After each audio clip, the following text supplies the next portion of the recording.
মুআয ইবনে জাবাল রাদিয়াল্লাহু তাআলা আনহুকে আল্লাহ রাসূল সাল্লাল্লাহু আলাইহি ওয়াসাল্লাম তিনি ইয়ামানের গভর্নর করে পাঠিয়েছেন। তো পাঠানোর আগে he was explaining a teaching guideline to his fellow সাহাবা। ওনাকে শিখাইতেছেন তুমি যে যাবা মুআল্লিম হিসেবে, গভর্নর হিসেবে কিভাবে দাওয়াতটা দিবে আগে শুনো। তিনি মুআয ইবনে জাবালকে বললেন, ইন্নাকা তা'তি কওমান মিন আহলিল কিতাব।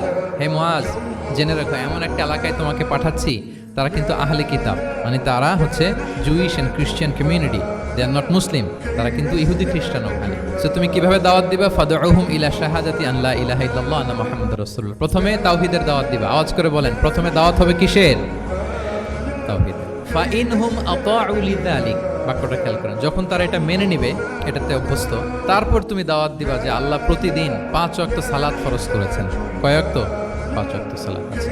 ফা ইনহুম আতাউ লিযালিক, যখন তারা 5 ওয়াক্তে সালাতে অভ্যস্ত হবে, তখন বলবা যে আল্লাহ তাআলা ধনীদের উপর যাকাত ফরজ করেছেন।